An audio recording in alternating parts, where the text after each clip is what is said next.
Uma vitória antes de um jogo importante é muito bom, mas um choque de realidade, olha meus amigos, é avassalador. Flamengo!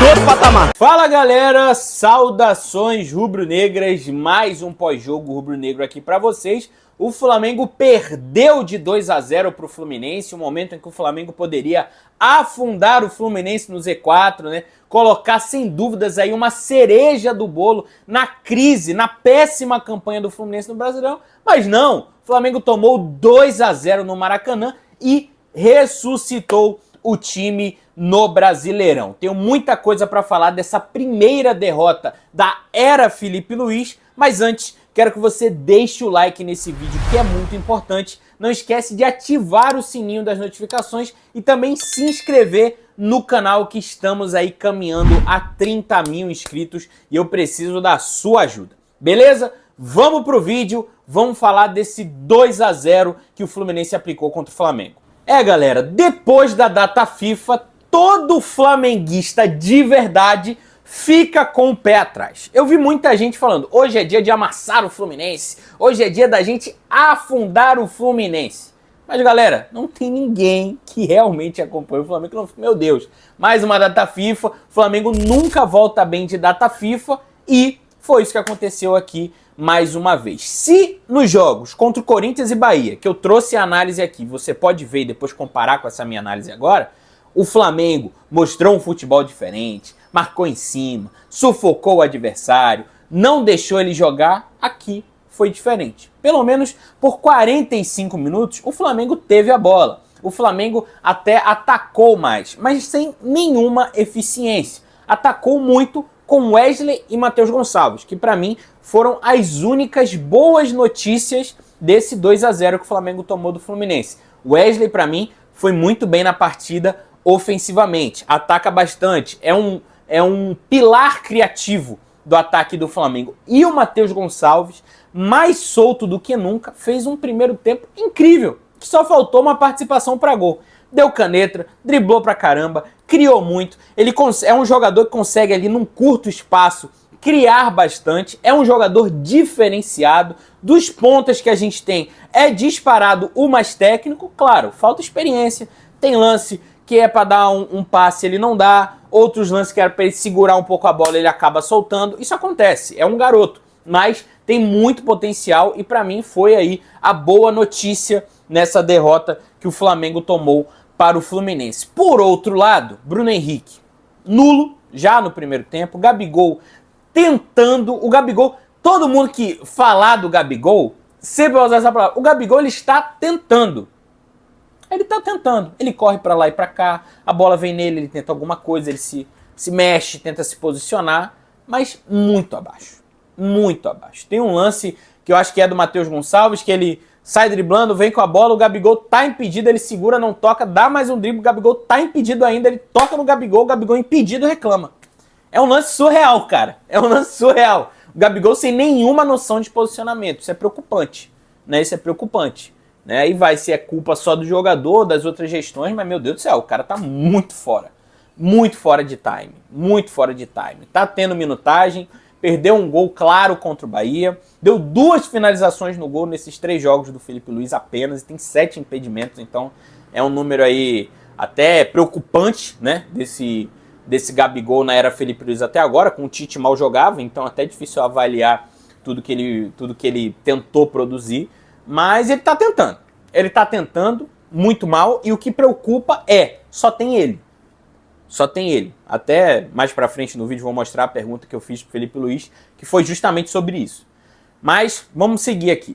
No meio campo, a gente tinha Alcaraz, Alan e Léo Ortiz. O Flamengo jogou num 4-3-3, voltou pro 4-3-3, ainda teve isso, né? O Felipe Luiz mudou a formação.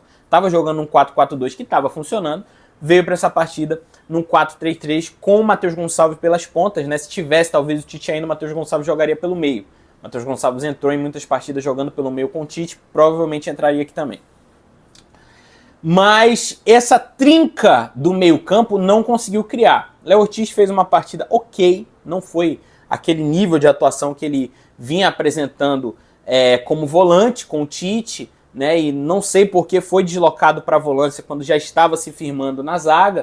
Não sei se ele quis dar ali um voto de confiança para o Fabrício Bruno, mas ali ele perdeu a oportunidade de trazer um Everton Araújo para o time titular, o Felipe Luiz, né? E manter o Léo Ortiz na zaga. O Flamengo perde um pouco na saída de bola sem ele, apesar de alguns momentos ele voltando para praticar essa saída de bola, né? E você tinha o Ayrton Lucas titular na lateral esquerda também, que eu acho que é um jogador que é um jogador de segundo tempo, na minha opinião, é um cara que os 90 minutos ele peca demais, daqui a pouquinho eu vou falar um pouco mais dele. Você tinha a dupla Fabrício Bruno e Léo Pereira, o Wesley que eu já falei, e o Rossi no gol. O Flamengo fez o primeiro tempo ok, teve chances aqui, teve um chute do Alcaraz que passou perto, teve algumas escapadas do Matheus Gonçalves, mas nada que saltasse os olhos. No final do jogo, um pênalti, que para mim não foi pênalti para o Fluminense, para mim o jogador já está caindo, o jogador do Fluminense, mas o pênalti foi marcado, é um pênalti à brasileira, que é marcado mesmo, não tem o que fazer.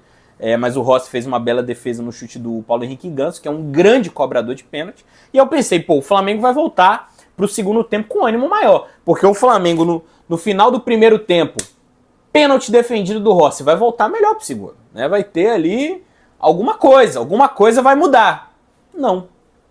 Não foi isso que aconteceu. O Flamengo volta pior para o segundo tempo. Enquanto no primeiro tempo a blitz era pelo lado do Wesley, que é um jogador que consegue voltar, apesar de não ser o maior marcador do mundo, é um cara que consegue voltar para marcar.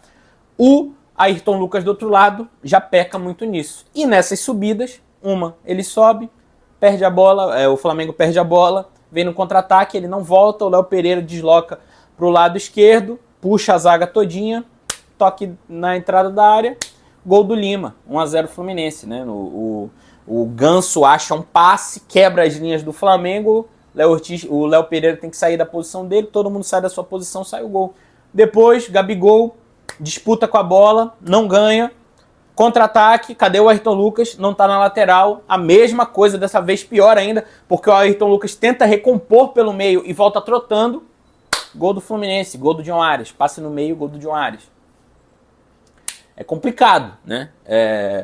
É complicado. O Ayrton Lucas é um jogador que há tempos tem sido ali um grande problema na defesa do Flamengo. Eu sei que teve momentos que o Léo Pereira não foi bem, Davi Luiz também, quando vai de titular em jogos maiores, assim, peca bastante, ainda mais pela idade, mas o Ayrton Lucas é um negócio surreal quando ele é titular.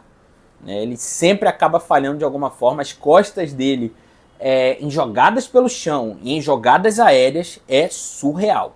É surreal. Qualquer técnico que vê ali o Ayrton Lucas titular pensa, vou jogar pela esquerda.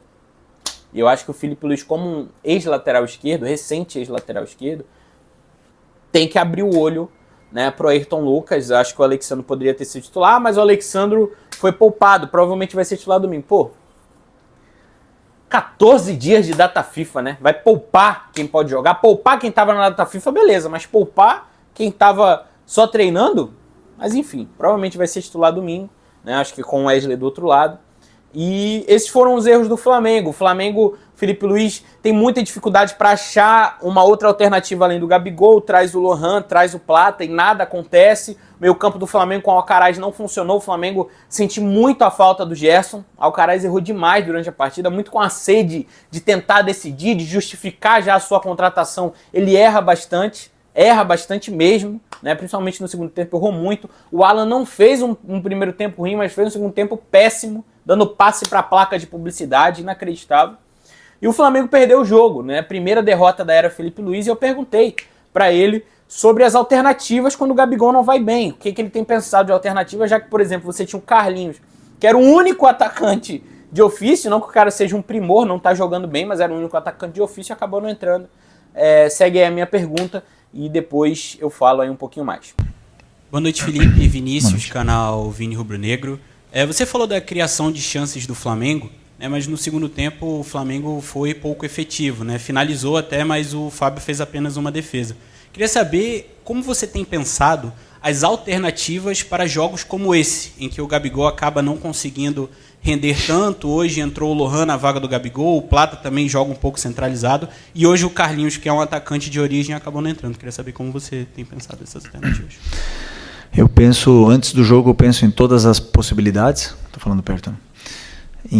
Se a gente estiver ganhando, se estiver empatando, se estiver perdendo, se algum jogador é expulso, eu penso em tudo, E durante o jogo eu vou vendo como ele vai se desenvolvendo, esses jogadores, e o que o jogo pede, né? Hoje tínhamos alguns jogadores que não estavam em condições de começar, tinham muitos jogadores que não estavam em condições de jogar 90 e alguns jogadores que teriam que sair durante o jogo, né? Mas eu preparo possíveis trocas de estrutura, né, para se precisar mudar alguma coisa. Mas eu imaginava que no final do jogo, por exemplo, quando já estava 2-0, que o Fluminense baixou o bloco, a gente estava conseguindo entrar, a gente estava conseguindo chegar, porém, claro que não estamos, como eu falei, não estamos na melhor forma técnica. Estava escapando um pouco a bola, os domínios, o último passe, o último cruzamento. Isso aí faz com que não sejamos determinantes nas áreas. Então, quando você não faz o gol, isso frustra cada vez mais, você vai acabar correndo e o risco é maior. Mas o único caminho que eu posso falar para você é que o meu trabalho é levar eles até lá. O meu trabalho é tentar fazer com que o time chegue até a área. E ali a qualidade técnica que vai definir. E eu posso ajudar isso aí para eles poderem treinar cada vez mais e a bola vai acabar entrando, uma hora ou outra. Aí minha pergunta para o Felipe Luiz, algo a se destacar também, que o Felipe Luiz assumiu seus erros, disse que errou. Eu achei muito boa a coletiva do Felipe Luiz. Muito boa mesmo, assumindo os erros, bem consciente, lúcido sobre o que aconteceu na partida. Você vê a coletiva e você percebe o mesmo jogo que o técnico viu, foi o jogo que eu vi. Isso para mim é importante. Agora recuperar o que tem que se recuperar, porque domingo tem um jogo muito importante, o jogo mais importante do ano, da única competição que sobrou pro Flamengo, né? Porque acho que Brasileirão, depois dessa derrota, pode esquecer. Já estava muito difícil antes, agora ficou praticamente impossível. Beleza? Quero saber a sua opinião sobre esse jogo. Deixa aí nos comentários. Não esquece de deixar o like, me segue e compartilha. É isso, galera. Valeu, vamos que vamos. Saudações rubro-negras.